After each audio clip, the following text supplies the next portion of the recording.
Bismillahirrahmanirrahim. Assalamualaikum warahmatullahi wabarakatuh. Innal hamdalillah nahmaduhu wa nasta'inuhu wa nastaghfiruh wa na'udzu billahi min shururi anfusina wa min sayyiati a'malina may yahdihillahu fala mudhillalah wa may yudlil fala hadiyalah. Asyhadu an la ilaha illallah wahdahu la syarikalah wa asyhadu anna Muhammadan abduhu wa rasuluh. Allahumma shalli ala Muhammadin wa ala alihi wa ashabihi wa man tabi'ahum bi ihsanin ila yaumiddin. Qala Allah ta'ala qalu subhanaka la ilma lana illa ma 'allamtana innaka antal alimul hakim. Jamaah salat subuh Masjid Gunung Sari Indah rahimani wa rahimakumullah. Sehat semuanya? Alhamdulillah. Masih hidup semuanya nggih? Alhamdulillah. Mudah-mudahan perjalanan kita dari rumah sampai ke masjid yang mulia ini Allah catat sebagai amal ibadah. Dan siapapun yang hadir pada subuh hari ini yang ada keluhan sakit, Allah segera angkat rasa sakitnya. Yang banyak hutangnya, Allah kasih kemudahan untuk membayar hutangnya. Sing sering sambatan, Allah kasih solusi. Dan mudah-mudahan hari ini adalah hari yang insya Allah diberkahi, dimuliakan. Tepat tanggal berapa sekarang?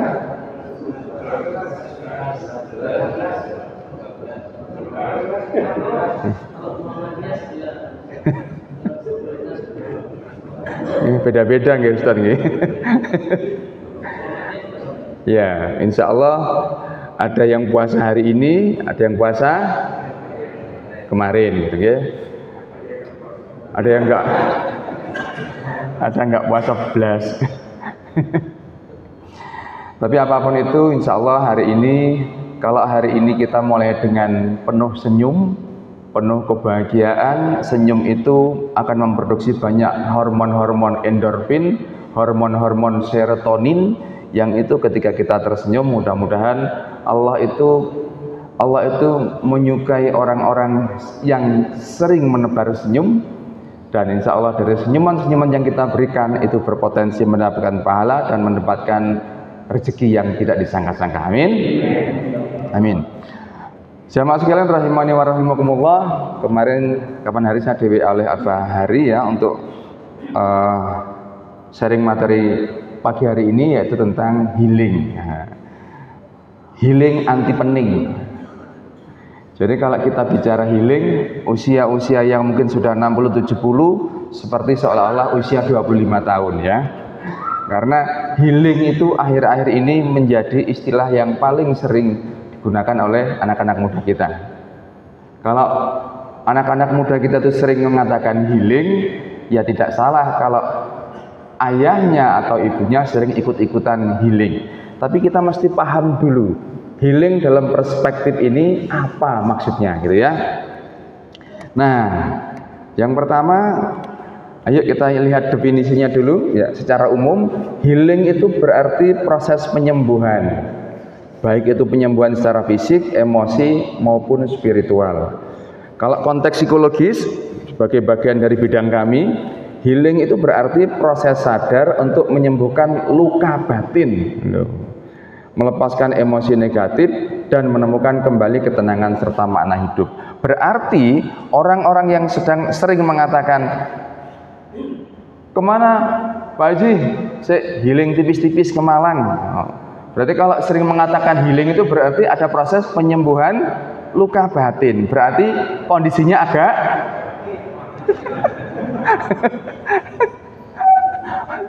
bukan ada konslet, Pak. Makanya jangan suka latah ya. Mana healing. Healing itu dulu sekali sering digunakan, istilah ini sering digunakan untuk orang-orang yang sakit jiwa. Loh, makanya. Nah, kadang-kadang kita itu posisi di mana, di pantai, di gunung, apalagi di mana di Timur Tengah gitu ya, foto sambil dikasih caption healing. Berarti sedang tidak baik-baik saja. Dan ini sekarang menjangkiti di lingkungan kita ya. Nanti saya cerita banyak hari ini karena dalam beberapa bulan ini pengalaman-pengalaman baru luar biasa. Nah, sejak kapan kata healing itu populer di Indonesia? Sejak 2020, waktu ada COVID.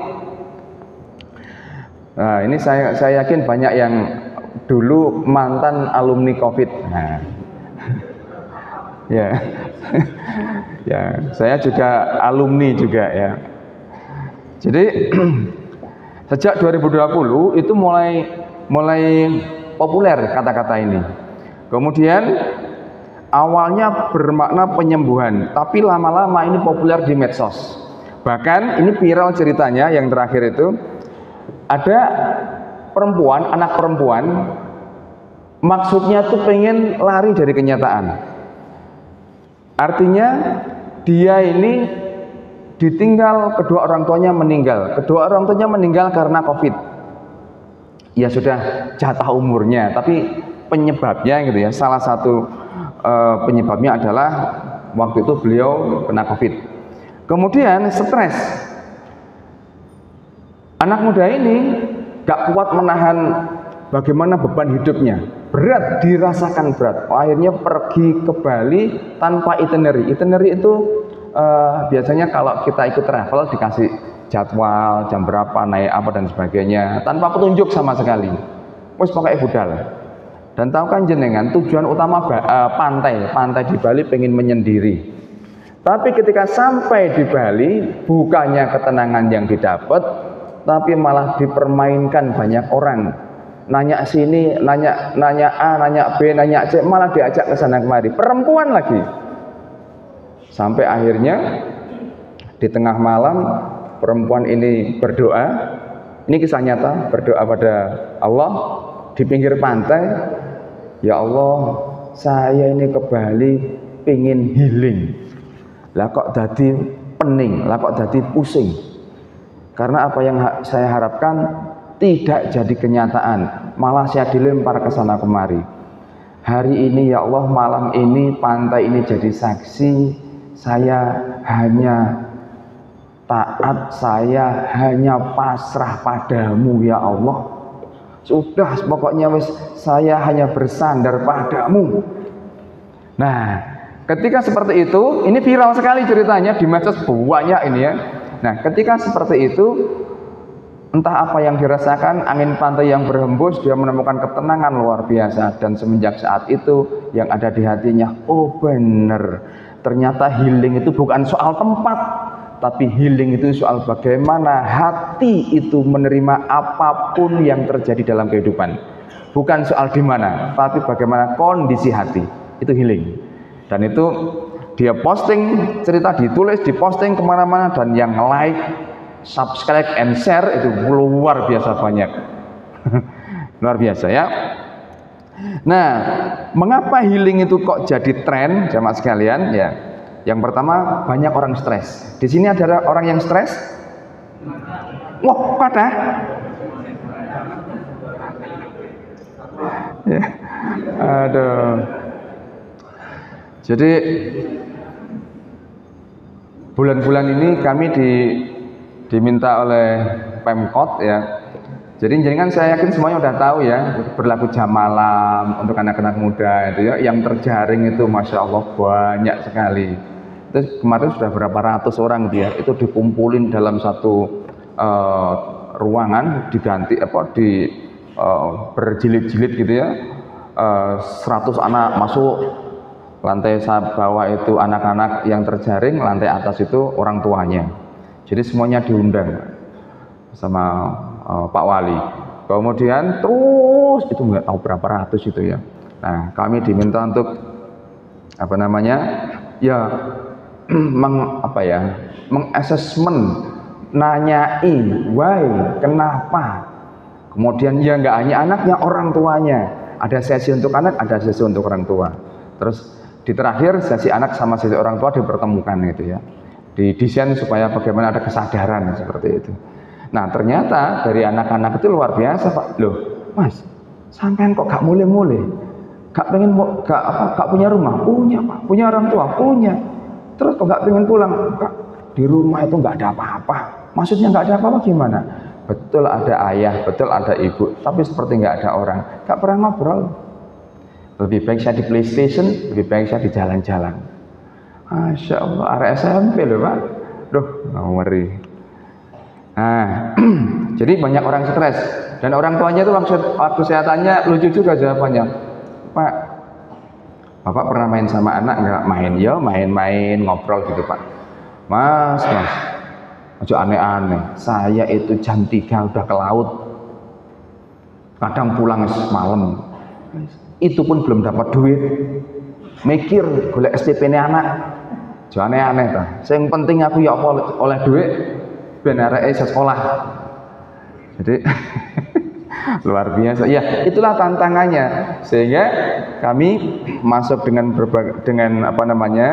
cara-cara yang lembut, ngajak para orang tua bahwa anak-anak ini penyelamat kita. Anak-anak ini yang akan nanti bersaksi juga. Anak-anak ini yang kita harapkan doa-doanya seperti itu ya. Alhamdulillah. Tapi ini terus berlangsungnya karena yang terjaring banyak sekali ya. Nah, kemudian anak-anak muda sekarang itu lebih terbuka bicara tentang mental health atau kesehatan mental gitu ya. Kemudian ada pergeseran, healing itu bukan cuma pelesiran, tapi healing itu penyembuhan batin. Makanya sekarang healing itu menjadi tren. Nah, ini ada data Bapak-Ibu sekalian. Data ini mulai tahun 2022 ya, 1 dari 3 remaja 15,5 juta punya masalah kesehatan mental. Remaja itu anak usia mulai berapa tahun itu? 10 sampai 17 tahun. Itu kesehatan mentalnya terganggu. Dan ini ini terjadi di banyak sekolah-sekolah Islam dan sekolah-sekolah mahal. Dan baru aja kemarin kami diminta untuk mengkonselingi salah satu anaknya Pak Profesor seperti itu. Masya Allah, anak SMP Pak itu sudah begini Pak, nyakiti dirinya sendiri. Gitu. Nah terus dia tuh punya kemampuan yang sangat hebat ketika melihat sesuatu langsung begini.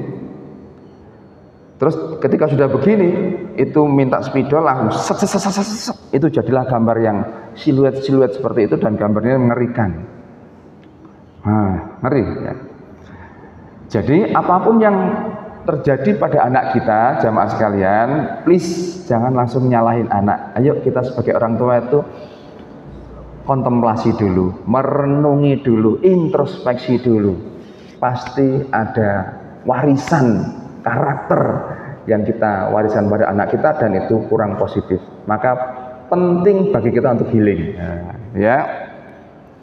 Nanti kita sharing gimana cara healingnya ya. Nah, ini tingkat gangguan mentalnya ya. Dari berbagai sumber tahun 2022 itu remaja paling tinggi. Kemudian di tahun 2024 ini pekerja paling tinggi karena banyak yang di PHK. Jadi kita itu sedang tidak baik-baik saja ya. Nah, mengapa sih kita itu kok sering merasa pening? Nah ini dia.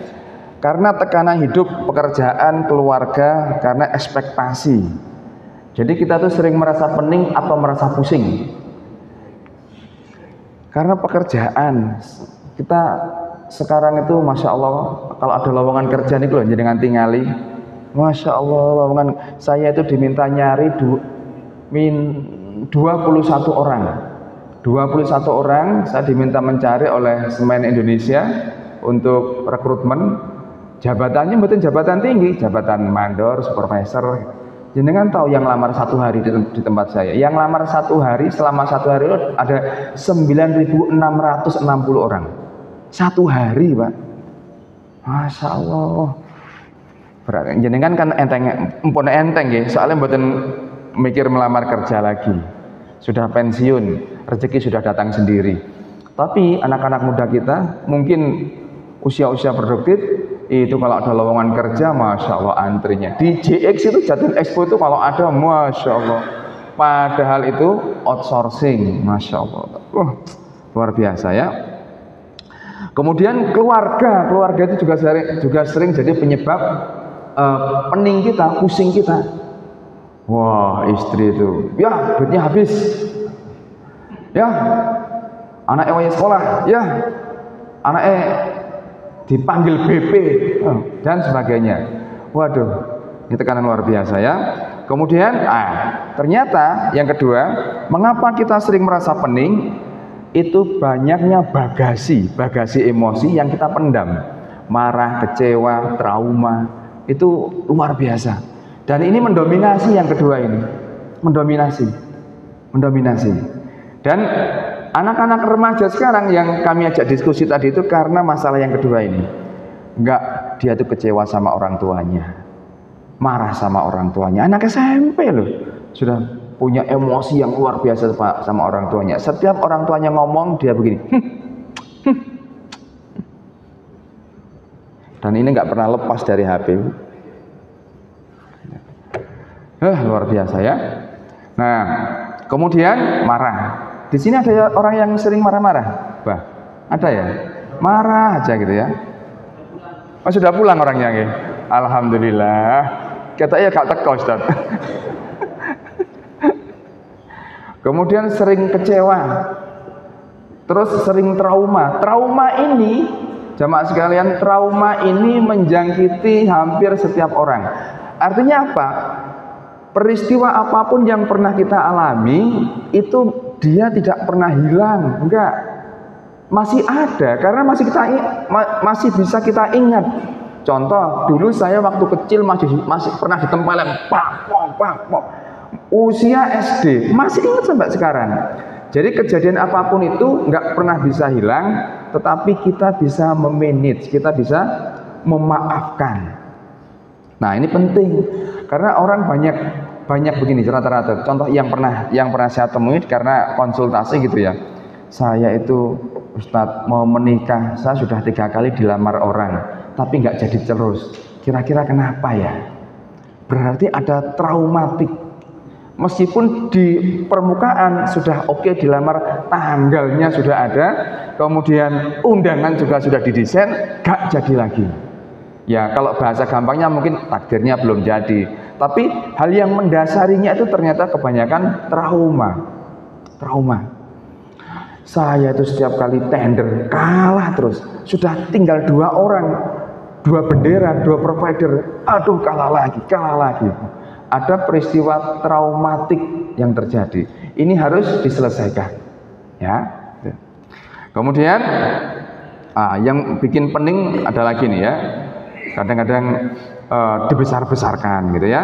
Kemudian kehilangan arah hidup, gak jelas, urip ngene tok, pagi gitu, malam gitu, pagi lagi seperti itu lagi, gitu terus sampai tua, gak punya gairah hidup.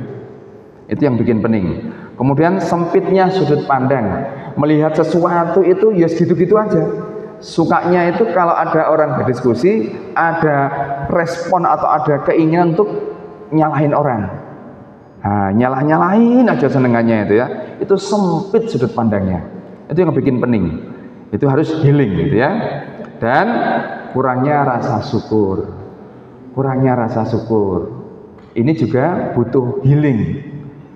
Pokoknya orang yang sering sambatan aja itu berarti ada hal yang tidak dia sadari, bahwa dia itu super kaya, amat sangat kaya. Dia harus disadarkan, jamaah sekalian. Dari mana kok tahu kaya? Saya pernah, kalau nggak salah pernah paparkan di sini data terkait diri kita, nafas kita aja 1 bulan kalau dikonversi ke rupiah nilainya berapa? 5,3 miliar, ambaan tok. Di sini emang Masjid GSI ada tah orang yang penghasilannya 1 bulan 5,3 miliar? Ada. Kalau ada saya ikut. Ambaan tok nih lho Pak, ambaan. Oksigen itu dalam 24 jam kita hirup 2.880 liter oksigen. Nitrogen 11.826 liter nitrogen. Itu oksigen per liter harganya 25.000, nitrogen harganya 10.000. Tinggal ngali aja. Di total semuanya 5,3 miliar sebulan pengumuman. Ambaan tok. Berarti apa? Kita tuh super kaya. Setahun berapa? 63 miliar sekian. Kita sangat kaya. Makanya nek ana wong sambatane sampe jedul ngene, sambat ae. Ya. Nah, mengapa healing itu perlu? Ya, nanti kita sedikit praktek healing ya. Mengapa healing itu perlu? Karena realitas kenyataan hidup kita itu naik turun, ada emosi, ada marah, ada baper, ada kecewa, ada luka lama, ada sakit batin dan sebagainya, ya. Nah, kemudian hati-hati kalau sering pening yang tadi itu, maka kesehatan fisik, mental, spiritual akan terganggu. Hati-hati ya. Kita itu kalau marah 5 menit, maka hormon kita, maka kekebalan tubuh kita, imun kita itu akan turun 60 menit. 60 menit. Kalau kita marah selama 5 menit, imun kita itu akan turun. Makanya jenengan kalau imunnya turun, deket-deket sama orang yang sakit flu, batuk, pilek, jenengan pulang gergesi, karena imunnya lagi turun. Pasti di dalamnya itu ada emosi, marah, kecewa, baper, sakit hati, dendam, iri dan sebagainya. Itu yang menyebabkan imun kita itu turun, dan kita gampang sekali tertular. Pilek, batuk, masuk ke angin dan sebagainya, gitu ya. Nah, sekarang konsep healing dalam Islam. Kalau healing dalam Islam, healing itu artinya kembali ke Allah, bukan pelarian, bukan piknik ke sana kemari. Piknik itu bagian dari healing. Tetapi healing dalam Islam itu adalah bagaimana kita back to Allah, kembali kepada Allah. Nah, kemudian Rasulullah itu juga pernah healing. Rasulullah pernah sedih apa mboten? Pernah kapan? Kesedihan yang mendalam ketika yang dialami oleh Rasulullah. Kapan? Ya, ketika ditinggal bersamaan dengan pamannya meninggal, bersamaan dengan Rasulullah itu pernah sedih. Kemudian Rasulullah itu healingnya Rasulullah, kalau bahasa ini kita sepakati ya, healingnya Rasulullah itu dengan cara apa? Berkhalwat, mentafakuri. Berkhalwatnya di mana? Ya, jenengan nggak perlu ke goa ya. Udah, goa kita ya ini, goa kehidupan kita ya ini, masjid ini ya. Nah, kemudian healing terbaik itu adalah ketika misalnya di dalam sholat waktu sujud, itu healing super pol. Karena ketika sujud itu jenengan bisa setelah ini ya, setelah baca Subhana Rabbiyal A'la atau bacaan yang lain, kemudian kita baca, atau sebelum salam, itu doa-doa yang mustajabah, dan itulah saat tepat kita healing. Tapi kalau bacanya jangan pakai bahasa Indonesia ya. Ya Allah, kok bisa begini ya Allah? Nanti jamaah yang lainnya buyar nanti ya. Nah, di mana kita bisa melakukan healing tanpa pening? Di mana enaknya healing tanpa pening itu? Nah, healing itu jenengan terserah. Kalau duitnya banyak, jenengan bisa ke Singapura. Saya yakin pulangnya pening. Pusing duit entek, apalagi duit koperasi. Singapura, lihat apa di sana? Biasa aja, saya pernah bambung di sana kok. Singapura, Malaysia, pernah saya jadikan tempat untuk bambung di sana. Artinya ya apa namanya, kesana backpackeran gitu, jelajah kemana-mana gitu ya. Kalau apalagi ke US, mau lihat apa di sana? Jangan dikira US itu tempatnya baik semua, banyak gelandangan di sana. Wah, di samping Gedung Putih itu gelandangan banyak. Saya nggak pernah diekspos saja ya. Nah, kemudian mau kemana? Ke Labuan Bajo. Ada yang pernah ke Labuan Bajo, Pak? Ada, alhamdulillah. Kalau belum, kalau punya uang, mudah-mudahan bisa ke sana ya. Ya kalau punya uang, jangan ngutang ya. Kalau nggak mau jauh-jauh ke Banyuwangi. Banyuwangi itu ada pulau, ya samping Pulau Merah itu ada pulau yang persis ini Pak, Raja Ampat. Persis sudah. Ke dalamnya naik perahu, dan itu udah persis. Banyak gundukan-gundukan pulau gitu yang persis sama di sana. Jadi nggak jauh-jauh. Artinya begini, pertanyaan saya, ketika kita ke gunung atau ke Labuan Bajo atau ke Pulau Merah atau kemanapun yang kita sebut healing di sana, perasaan kita gimana? Kita sudah ini nih, tujuannya mau kemana? Ke Banyuwangi, ke Solong. Tempatnya private banget, sering dipakai menteri. Pak Jokowi juga di situ nginepnya. Solong itu penginapan yang di sampingnya langsung pantai.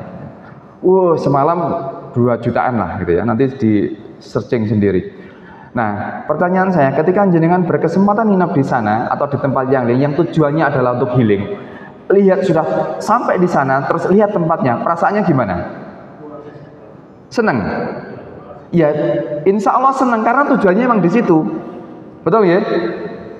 Nah, kita itu jamaah sekalian, lihat Labuan Bajo, lihat Solong Banyuwangi, lihat Pulau Merah, lihat sesuatu yang kita tuju ke Singapura, ke Amerika, kita tuh seneng, akhirnya pernah ke sini. Bayangin, lihat Labuan Bajo aja seneng, lihat Pulau Merah aja seneng, ke Singapura aja seneng. Daneo, jenengan itu kalau ketemu, kalau mendekat, kalau me time sama yang nyiptain Labuan Bajo, sama yang nyiptain Pulau Merah, sama yang nyiptain gunung-gunung itu, sama yang nyiptain gedung-gedung di Singapura dan Amerika. Gimana perasaannya kalau kita ketemu? Senang apa takut? Ya harus senang. Nah, ini yang lepas, ini yang hilang dari kita jamaah sekalian. Kemana-mana happy, senang, ya kita itu hanya sementara tok. Bisa ke tengah laut. Kalau yang tujuannya hanya healing dan refresh, itu sementara aja. Pulang duitnya habis. Tapi kalau sampai lokasi, kemudian ya Allah, Allahu Akbar, Subhanallah, Rabbana ma khalaqta hadza batila, subhanaka faqina adzabannar. Kalau itu yang kita lakukan dan kita ucapkan, yang ada hanya Allah, indah sekali. Ya Allah, sungguh tak sia-sia Engkau menciptakan. Ya Allah. Nah, kalau itu unsur healingnya berhasil. Nah, kebanyakan kalau kita healing, rata-rata hanya sekedar seneng, refresh, ataukah yang kedua? Atau enggak belas? Nah, kemudian healing itu nggak harus mahal jamaah sekalian ya, bisa di rumah atau di masjid, nggak pakai modal nol gitu. Kalau ke luar negeri, mahal, nggak apa-apa kalau punya duit, nggak apa-apa. Sesekali boleh, tapi ingat ketika sampai di tempat tujuan, jangan lupa semuanya itu hanya Allah.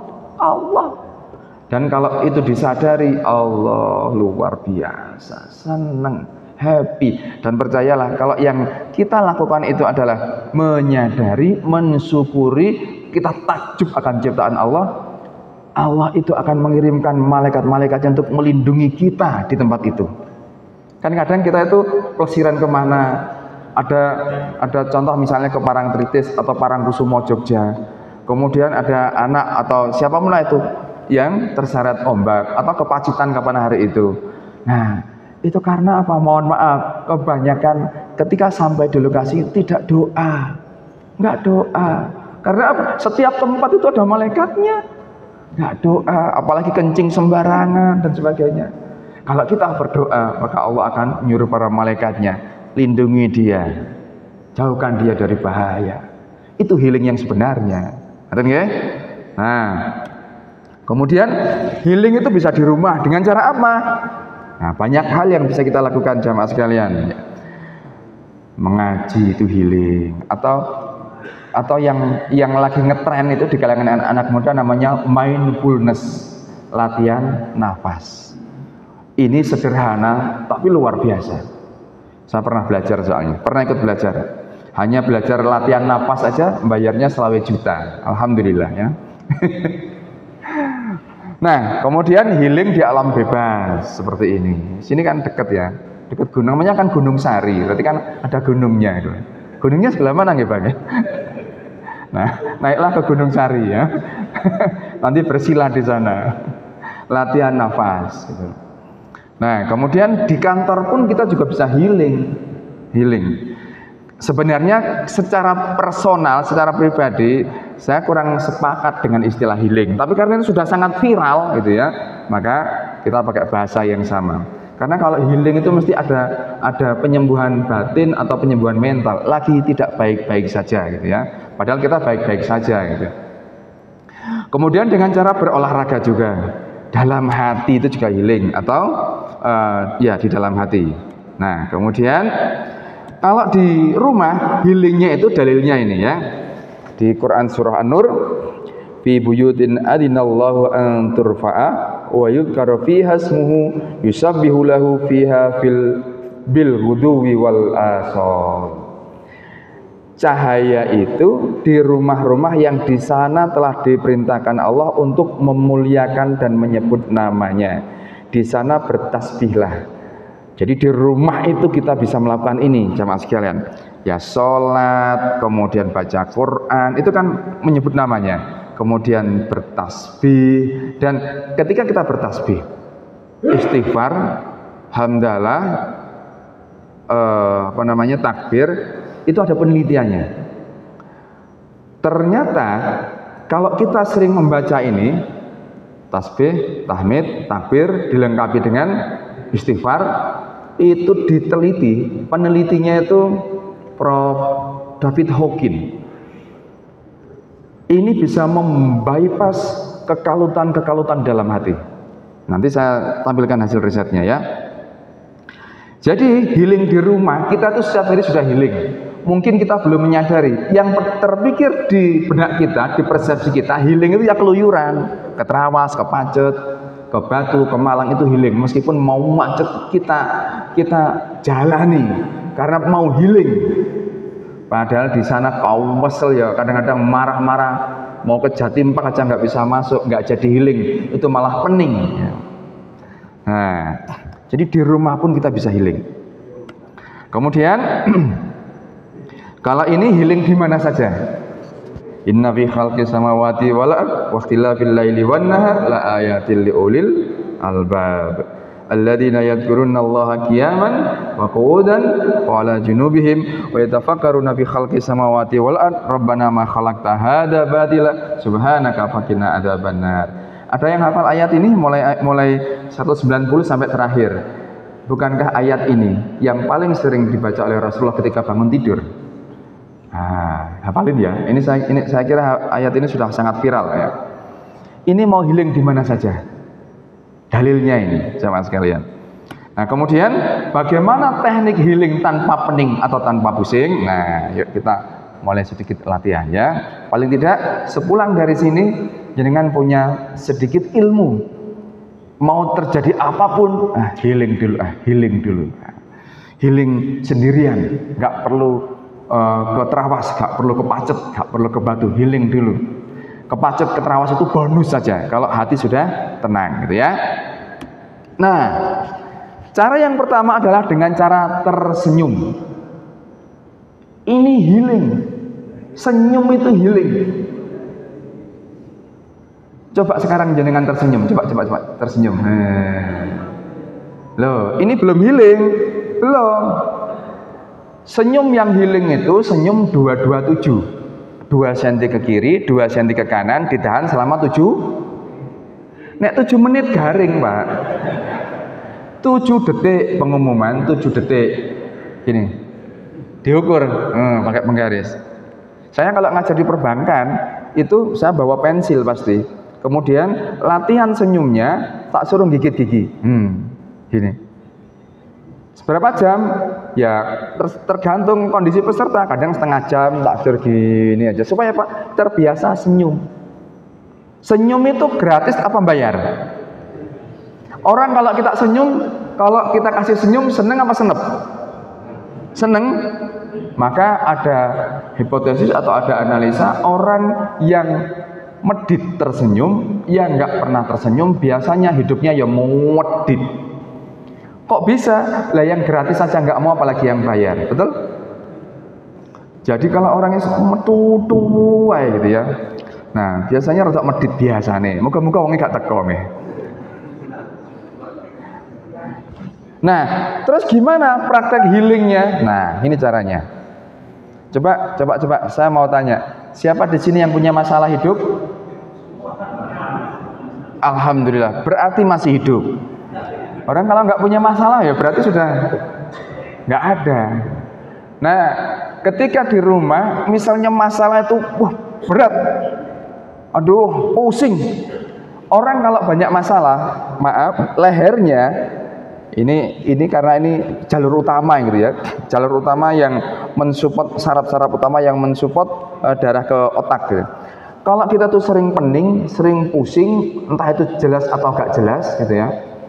Ini leher ini akan kaku. Panas, kaku. Dan kalau ini sudah kaku, pasti ini pusing. Teng teng teng. Apalagi jenengan punya darah tinggi, itu pasti perut mual. Kalau perut mual, hati-hati, asam lambung naik, bisa jadi GERD. Hati-hati. Kalau sudah seperti itu, maka jenengan nanti bisa duduk di rumah santai. Ini sains banget, diteliti, udah banyak banget penelitiannya ya. Makanya di Indonesia ada istilah itu CTC, Creative Trauma Cleansing. Salah satu caranya seperti ini. Jadi di rumah nanti sambil ndangak seperti ini. What the meaning of ndangak? Apa ndangak nih? Nah, seperti ini jamaah. Kemudian ketika seperti ini agak ditekan, kalau sulit pakai jari gini. Oh, waktunya habis. Nah, seperti ini ya. Seperti ini sambil ditekan, ya memang biar kerasa gitu ya. Kemudian jenengan tersenyum 227. Gini. Ketika tersenyum 227, sambil cobalah ingat masalah yang paling bau wencek no. Ayo, jenengan katanya punya masalah dan dilihat dari wajahnya wajah-wajah bermasalah gitu ya. Maka coba, ayo kita praktek sebentar ya, supaya tahu, supaya nanti bisa dirasakan gini.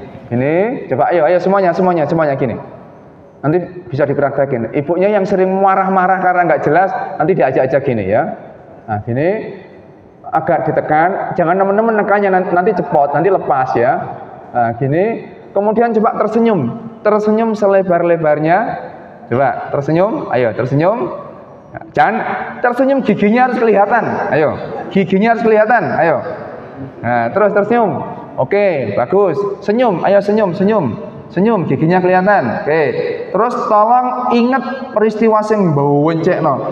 Peristiwa yang paling membuat kita itu mengungkal, entah dimarahin istri, entah anaknya gak mau dengerin, atau difitnah, atau orang hutang gak bayar gitu ya.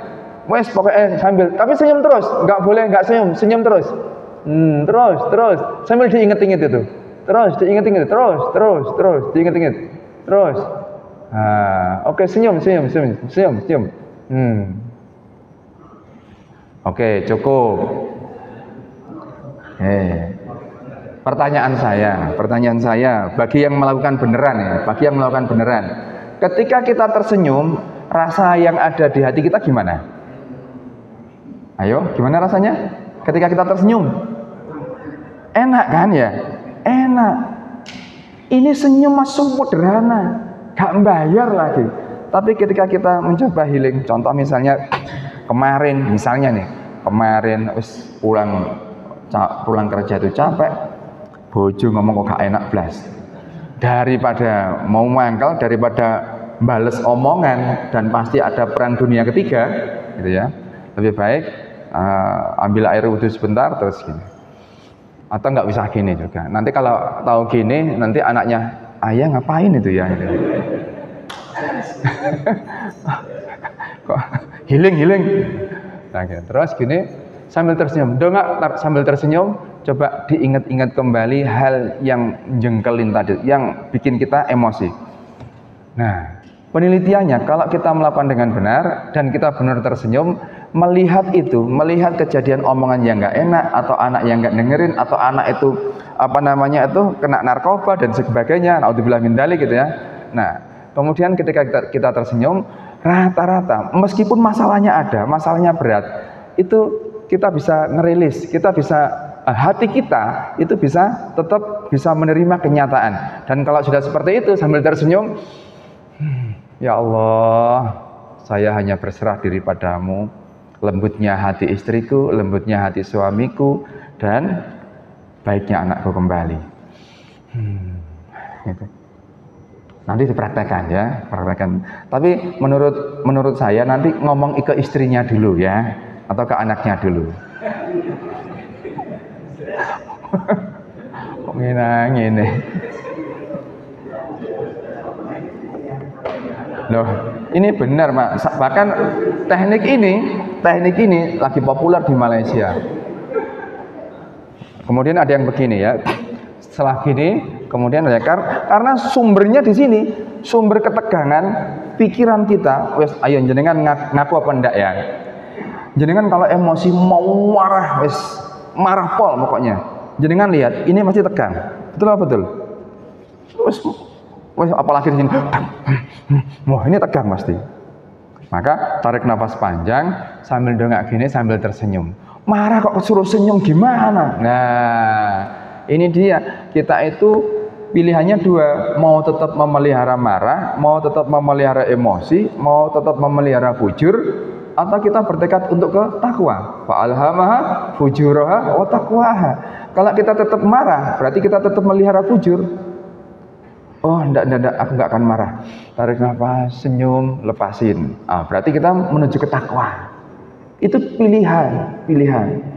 Kemudian ada yang begini caranya itu. Ini ditepuk-tepuk. Nah, ya jangan keras-keras. Kalau keras-keras ini ngaplok namanya ya. Ditepuk-tepuk.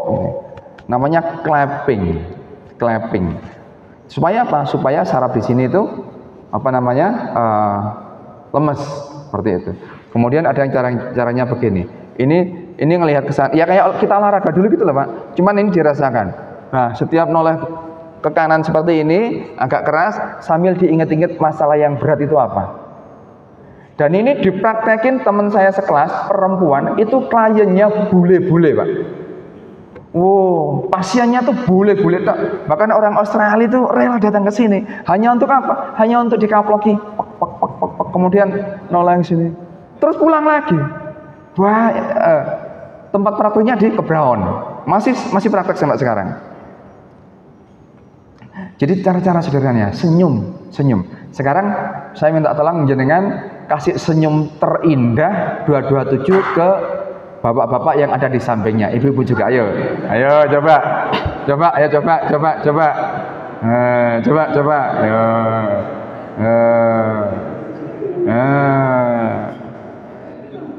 Pertanyaan saya, ketika melihat orang tersenyum, hati kita gimana? Senang, Pak, senang. Makanya saya tuh kadang-kadang dapat masalah seberat apapun, yang saya lakukan itu ya duduk sebentar, kemudian saya senyum. Ya Allah, datang lagi nih. Apa itu yang datang? Ya ketika ada masalah. Ya Allah, sambil senyum, datang lagi. Karena apa? Banyak ayat-ayat di Quran itu yang menginformasikan. Saya kemarin mengeksplorasi itu ada 7 ayat di surat yang berbeda bahwa tentang berilah kabar gembira bagi orang-orang yang beriman. Artinya apa? Kita sering dikasih kabar gembira, ojo sedih-sedih. Jangan sering sedih. Karena apa? Karena kita itu insya Allah sudah disediain surga gitu loh. Lah nek sudah disediain surga, tinggal kita caranya ke sana. Kalau cara ke sana yang ditempuh sedih terus. Kira-kira bisa sampai enggak? Enggak sampai. Hari sudah masuk duluan, ya yang lain masih tertinggal jauh. Maka jangan sedih berlebihan, jangan sedih terlalu lama. Karena apa? Di surat Al-An'am, saya lupa ayatnya itu, mungkin Ustadz ini ya yang hafal. Hidup itu hanya senda gurau belaka. Artinya apa? Untuk konteks tertentu, ketika ada masalah jangan terlalu berat, jangan terlalu sedih. Ayo healing, ayo sederhana. Ya Allah, terima kasih dia datang lagi, dikasih lagi ujiannya, makasih. Dibayangin bau berat, tapi ketika kita tersenyum, itu insya Allah gak terlalu berat, 50% rilis. Ya. Maka sering-seringlah tersenyum. Assalamualaikum Pak. Nanti kalau besok atau nanti malam atau ntar duhur asar nggak ketemu, Assalamualaikum. Insyaallah. Kalau nggak senyum, senyum.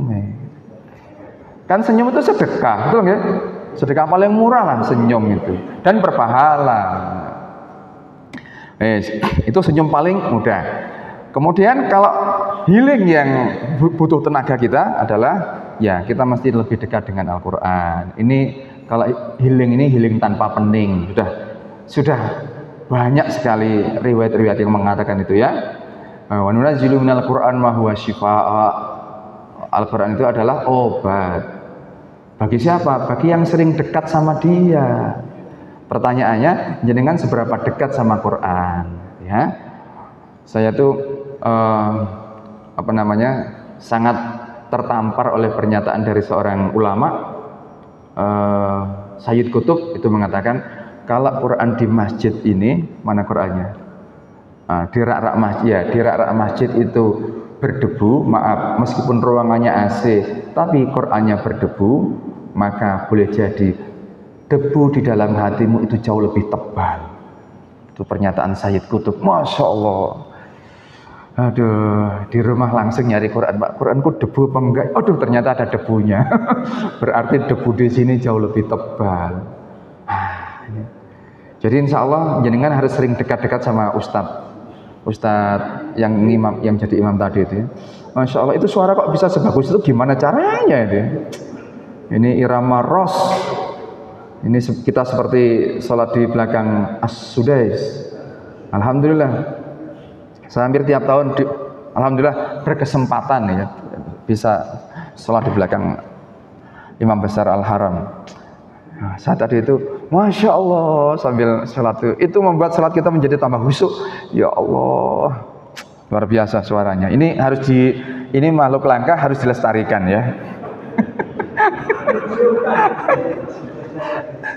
Iya, harus dipasang rantai, nggak boleh pergi. Oh, baru datang, Masya Allah. Nah, ayo dekat-dekat sama Quran. Sudah, pokoknya Quran. Saya kalau baca Quran ini gini, jamaah sekalian. Ini sharing aja ya. Nanti riwayatnya nanya Ustadz aja. Kalau baca misalnya hati ini kok gundah gulana, kok baper, kemudian dan sebagainya gitu ya. Saya wudhu, kemudian ambil Quran. Saya modalnya yakin. Saya yakinnya bahwa Quran ini memberikan ketenangan pada diri saya. Kemudian ketika saya ngambil Quran, karena udah yakin, keyakinan ini dipupuk sedemikian rupa, ya Allah, saya yakin seyakin-yakinnya Quran ini memberikan ketenangan pada diri saya. Dan ketika mau baca Quran, saya doa dulu. Kemudian saya ngomong ke Allah, ya Allah, bahagiakan saya dengan Quran ini.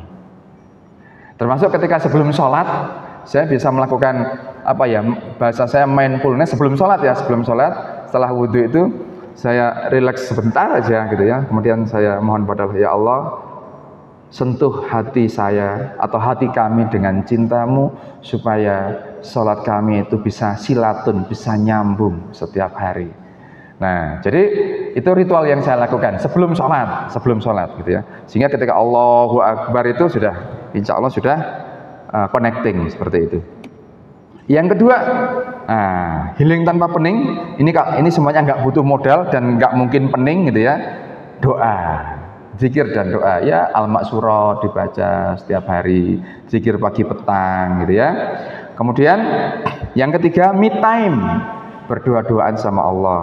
Me time kita itu ya pada saat sholat ya, lepaskan urusan-urusan dunia, resapi setiap gerakan dan nikmati. Orang itu kalau sholatnya mulai takbir itu sudah klik, sudah sambung, maka sudah gerakan itu nyaman sekali. Apalagi waktu ruku. Waktu ruku itu kan seperti posisi, maaf, kalau kita mau korban hewannya kan posisinya seolah-olah kita itu pasrah. Ini loh ya Allah, leherku ya Allah, kayak siap dikasihkan gitu. Nah itu. Kalau rukunya benar, maka itu akan menghasilkan energi iktidal. Kalau ketika iktidal, pasti ya Allah Rabbana walakal hamd. Itu masuk banget ketika rukuknya benar, apalagi ketika sujud gitu ya. Kemudian penelitiannya, sholat khusyuk itu mengurangi depresi. Nah, jadi yang sering stres itu diajak aja ke masjid gitu ya. Sehingga tahu tuh ke masjid itu biasanya sering stres gitu ya. Nah, yang keempat adalah syukur dan sabar. Nah, ini yang paling sering menjangkiti karena penyakit-penyakit pening tadi itu, karena dua ini penyebabnya kurangnya syukur dan kurang sabar. Kita kita jarang sekali menyadari, maaf, mulai kita punya rambut ini harus disyukuri, mata harus disyukuri, Kan mata kita masih bisa melihat di sini, masih bisa baca Quran. Itu harus disyukuri. Coba mata kita kalau kelilipan sebelah, kemudian bengkak gini, diperban seperti ini. Kita melihat tinggal mata satu, kayak pendekar mata satu gini. Kita akan tersiksa. Maka mata ini harus disyukuri setiap hari. Ya Allah, terima kasih mata ini. Ya Allah, terima kasih. Kan kita jarang menyukuri ini. Ya Allah. Tadi saya info nafas kita 5,3 miliar. Itu belum nafas saja, belum mata kita. Ini jutaan warna ada di sini. Ya Allah, terima kasih ya Allah. Ya. Kemudian belum telinga kita. Telinga kita ini, masya Allah, masih bisa mendengar. Coba kalau nggak bisa mendengar, ya, oh saliwang, tersiksa kita. Maka ayo syukuri ini telinga kita. Inna sam'a, telinga kita, wal basor, penglihatan kita, wal fuad, hati kita. Itu nanti akan jadi saksi bagi kita semuanya. Maka syukuri, ya Allah, terima kasih telinga, terima kasih mata, terima kasih hidung. Coba nih kalau hidung jenengan buntu terus, gimana? Ini jenengan masih lancar setiap hari dan nggak pernah mensyukuri. Ya Allah, terima kasih hidung. Syukuri Pak, syukuri. Coba kalau pasang napasnya sudah pakai di sini, masya Allah, naudzubillah. Kami pernah ketemu di Bandara Changi, Singapura, itu orang itu digledek Pak, napasnya udah sampai dipakai selang gitu ya, dan makannya itu diselang juga. Jadi nggak pernah merasakan nikmatnya makanan lewat lidah. Ya Allah, kalau udah seperti itu gimana? Dan alhamdulillah bersama tim kami itu di terapi. Ya waktu itu kita lagi praktek Pak, praktek terapi orang seperti itu. Di terapi pakai jurus sakti, pakai jari-jari kita itu didesain sakti oleh Allah untuk membantu orang. Pakai di titik-titik tertentu gitu ya. Nah, nanti suatu saat kalau berkenan kita bisa belajar bagaimana kesaktian jari kita ini ya, untuk rilis emosi, rilis sakit-sakit fisik, itu insya Allah bisa. Pakai 2 jari aja. Betul Pak. Beliau diminta untuk, Bu, ayo sadari nafasnya. Disyukuri, thanks God. Gak bisa bahasa Indonesia. Thanks God. Thanks God, thanks God. Terus seperti terus Bu, terus yang masih ada apa? Mata kan masih bisa melihat. Syukuri, thanks God for my eyes, thank God for my eye, thank God for my mouth. Syukuri semuanya, thanks God for my hand. Syukuri semuanya. Terus disyukuri. Dan luar biasanya setelah itu beliau itu pengen mencoba minum lewat mulut, dilewatkan mulut, dan ternyata lidahnya mulai bisa merasakan rasa. Oh ini kecut, oh ini manis. Awalnya udah mati. Luar biasa. Ya terapi syukur ini. Masya Allah. Makanya ya, cok sambatan nih, tangan disyukuri, kaki disyukuri. Di mana-mana saya selalu mengingatkan, ayo kita itu syukur pada hal yang sepele. Ya, syukur. Terus sabar ketika menghadapi ujian dengan lapang dada. Ujian apapun, setiap kita hidup itu punya bab masing-masing. Saya punya bab, saya hidup itu ini. Kemudian Abah Hari babnya ini, jenengan semuanya babnya ini. Masing-masing punya bab. Tapi mensikapi semuanya itu dengan cara sabar dan lapang dada. Saya terima ya Allah. Oh itu healing gitu ya. Nah, ini dalilnya ini sama sekalian, ini dalilnya.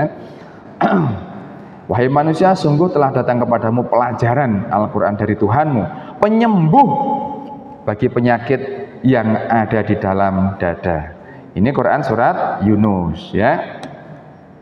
Kemudian alladzina amanu wa tatma'innu qulubuhum bidzikrillah ala bidzikrillah tatma'innul qulub. Ini Quran surat Ar-Ra'd. Nah, jadi dengan banyak mengingat Allah, dengan banyak mensyukurinya, insya Allah kita bisa tenang dan gak sambatan lagi, gak pusing-pusing lagi, gak healing kemana-mana. Wadkuruni adkurkum waskuruli wala taskurun. Jika kamu banyak mengingat aku pun akan lebih banyak mengingatmu lagi. Maka salah satu cara healing dalam Islam terbaik adalah kita mesti banyak mengingat Allah, zikrullah. Salah satu caranya adalah dekat-dekat sama Quran, lewat sholat, banyakin syukur. Insya Allah gak perlu healing-healingan ya, tapi ketenangan yang kita rasakan. Kemudian dalil yang lain ini ya, ini dalil untuk orang-orang yang sabar. Nah, kemudian ada lagi healing tanpa pening itu mentafakuri diri. Kemudian letting go. Letting go itu menyerahkan semua pada Allah. Kalau kita sudah berserah, bersandar, wis apapun masalahnya, ya Allah, saya ini milikmu, semua masalah yang datang itu darimu, saya ikhlas, saya lepaskan ke semesta raya tanpa batas, penuh cinta hanya padamu. Nah, kalau udah seperti itu, nanti akan yang kita rasakan adalah fa inna ma'al usri yusron, inna ma'al usri yusron. Mas, pertanyaan pertolongan kok nggak datang-datang? Ya karena kita denial. Setiap kali diuji dikasih sedikit saja ujian, denial, sambat. Maka kita nggak akan pernah merasakan fa inna ma'al usri yusron, inna ma'al usri yusron. Jadi letting go, lepasin, dilepas. Ya seperti ini kalau memang harus latihan ya, latihan. Kemudian bikin jurnal syukur harian. Hari ini yang saya syukuri apa saja, terima kasih apa saja. Kemudian oh ini ada, tapi waduh sudah jam 6, saya lewatin aja. Nah ini yang penting lagi jamaah sekalian, ini untuk oleh-oleh pulang ya. Ini hasil penelitiannya. Yang atas ada garis tengah ini sudah mendunia sekali, bukunya jutaan eksemplar terjual di dunia. Nah, yang atas ini adalah orang-orang yang selama ini wajahnya itu terpancar oleh nur, yang atas bercahaya. Kemudian yang bawah ini yang biasanya itu yang sering-sering wajahnya itu agak surem, agak ya jarang senyum atau sulit senyum atau apa ya, mecucui. Nah, ini diteliti oleh beliau energinya orang-orang yang di bawah garis terlalu bangga. Nega anak aku, oh anakku berprestasi terus, oh aku kemarin dapat beasiswa dan sebagainya, terlalu bangga. Kemudian marah, terus takut, sedih, apatis, bersalah dan sebagainya, itu energinya di bawah 200. Kalau energi di bawah 200, dulu kami punya alatnya, kami impor langsung dari Harvard Institute, California. Itu ditancapin gini, kita bisa tahu energi kita itu di mana. Oh, kalau lagi warnanya merah, berarti di dalam diri kita lagi masih berkecamuk, marah, emosi, baper, iri, dengki, luka batin yang mendalam, takut, trauma dan sebagainya. Kemudian kalau warnanya hijau, ini mesti terus ditambah dengan cara apa? Terus disugesti supaya hijau terus, seperti itu.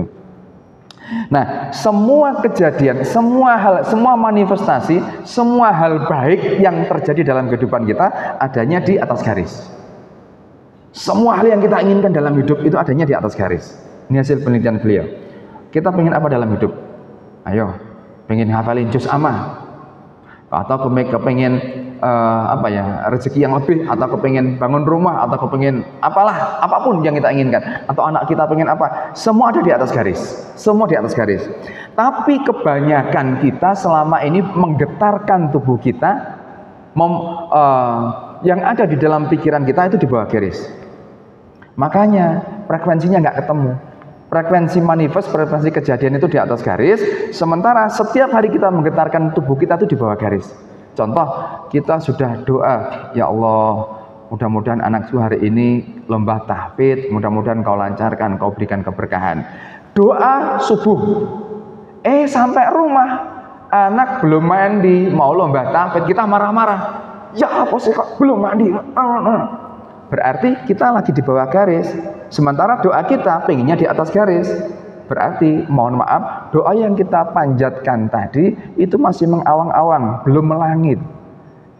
Kalau bahasa sainsnya kita mengcancel doa kita, karena frekuensinya nggak sama. Harusnya frekuensinya setelah doa kita mesti menjaga ini supaya di sini sama.